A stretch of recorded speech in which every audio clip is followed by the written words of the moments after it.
Hi, this is Danny Elfman, and I've written a lot of music over the years. I'm going to tell you about some of it in this segment called Keeping Composed with Danny Elfman.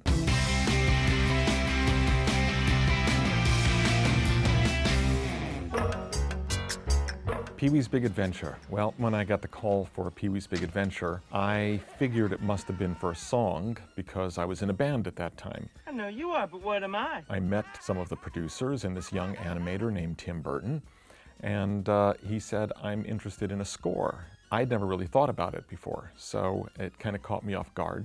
And he showed me a bunch of scenes from the movie, and I remember getting an idea in my head because it reminded me of a European comedy in a weird way. And so I went home and I did this demo and I sent it back to Tim, and I never expected to get the job. And it was just a fun little thing that I did on my 4-track tape player at home in a day. And about a week or two later, I got a call saying I'd got the job. So that started everything. Beetlejuice was tons of fun because it was way off the radar. It's showtime. Once again, I got to kind of do whatever I thought. And I was so amazed that my score to Pee-wee's Big Adventure wasn't thrown out. And it wasn't. So by the time Beetlejuice came along, I decided just to really have fun with it. Then I got a call from an old friend of mine named Marty Brest. Now, Martin Brest I knew since he was a film student at AFI. And then years later, he called me for this movie, Midnight Run. Are you always this angry? And it was great because I got to do something totally different, blues-inspired, not a quirky comedy. So that was my first time, I think, doing something that was a little more low-key, serious. Still humorous, but not like wacky. Batman was and still rates as the most difficult and challenging movie experience I ever had in my life. And what do you do for a living? I had only at that point done comedies. Nice outfit. And nobody wanted me on the film except for Tim. There was a point, I remember my second or third presentation, and John Peters was in the room, and I didn't know how to present music to a producer at that point, so I was playing all this kind of weird stuff that I was coming up with, and then Tim said, play the march, play the march. I played that, and suddenly John started conducting in the room, and Tim gave me a look like, I think we're in, and it actually came back to me, and I finished the score, and it paid off. I've never had an experience that difficult since then. On the other extreme would be The Simpsons. I went in for a meeting with Matt Groening, and he played me a pencil sketch of the opening to The Simpsons. It was a little bit reminiscent of the Flintstones because, you know, the Flintstones also zipping around in a car even though they were running with their feet, but it was still that kind of crazy energy. I wrote it in my head in the car on the way home, ran down to my studio, made a demo, sent it on a cassette the next day, and I just got the message, approved, ready to go. I think it's pretty clear to me at this point, even though it took exactly one day of my life to write and one day of my life to record that theme, that if I died right now, it would read, "Here lies Danny Elfman, 1953 to 2017. He wrote the Simpsons theme. Doit."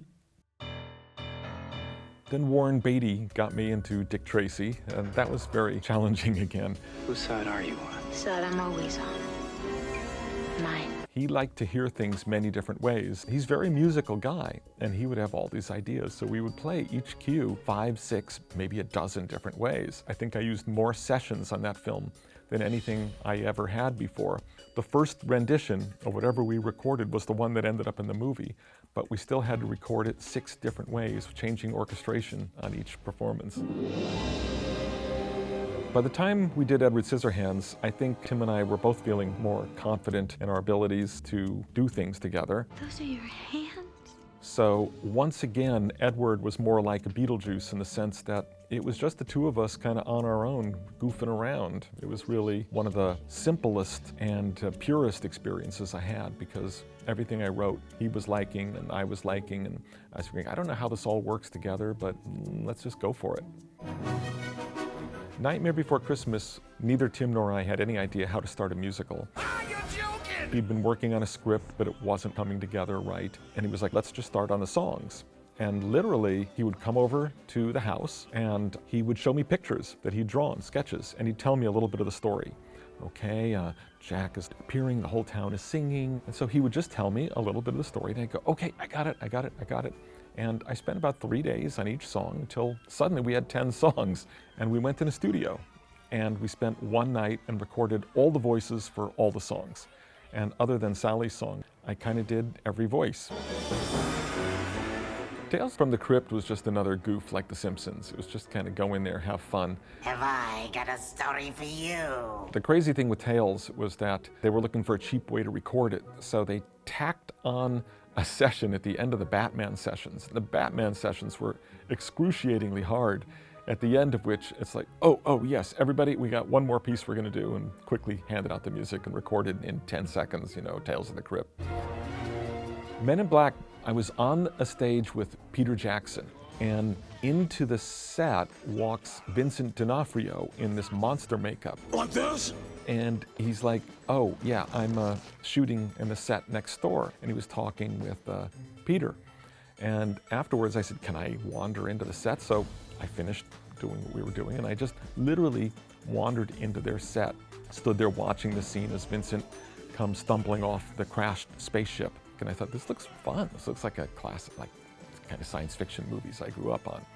And on the way home, I got a call from my agent saying, hey, I just got the strangest call. You just got hired for Men in Black. What did you say? What did you do? I go, I don't know. I literally just wandered onto the set. So that has to be one of the strangest ways to get hired. Corpse Bride, I set up a little studio in England for that at Air Lyndhurst, and Tim would kind of come in every day and I'd play him my latest stuff. Who is she? I'm his wife. There was this great song sequence where I got to pull out my influence from Gilbert and Sullivan that I really, really love. We could have a revolution here. Milk was interesting because I'd worked with Gus a number of times, and his first impulses on Milk was that Harvey Milk was into opera, so that the score should be based on opera. And so I wrote a half a dozen pieces based on different opera composers, and then a couple of weird things that had nothing to do with it. And I played him everything, and he turned to me and he goes, what was that weird little thing you played for that one scene? I go back and find this little thing. He goes, I think that's the movie. And so this odd little piece became really the centerpiece of what became the score to Milk. Whoa! Silver Linings was, again, fun. I came in very late in the project. I'd never met David O. Russell before. You have a problem. I have a problem? I don't know why I started coming up with these pieces with kind of a vocal chorus, almost like Beach Boy harmony type of a thing. But as soon as I played it, David was like, oh, what is that? And I go, well, that's just me laying down a dozen tracks of vocals. And he goes, I think that should kind of be part of the score. And I'd never done that before, so it was the first time, and had a great time doing it. My agent, Richard Kraft, came to me with the idea of doing this concert for Albert Hall. When he approached me with this, okay, here's a solid offer, Albert Hall, it would be 15 suites, all Tim Burton stuff, every score you've done with him being represented. And then the idea of doing Nightmare Before Christmas live to screen came up. It's really fun, but really difficult because the movie is almost all music. There's almost no breaks in it. The challenge then, of course, is how do you play a constant live score where there's maybe 30 or 40 cues, but literally barely time to turn a page for the musicians. And the singers were really having to follow exact beats, and the conductor had to have an incredible amount of timing and control, keeping everything rolling, and constantly in sync. It was a huge technical challenge, and I didn't realize until we were in rehearsal how difficult it was to really make everything spot on. But having Catherine O'Hara there with me and Ken Page just made the whole thing really worth it. And then eventually Paul Rubens joined us as well. Even though it takes a huge amount of concentration to pull it off, when we do it, it feels really rewarding. See The Nightmare Before Christmas live in concert, December 6th and 7th at the Barclays Center in Brooklyn, New York.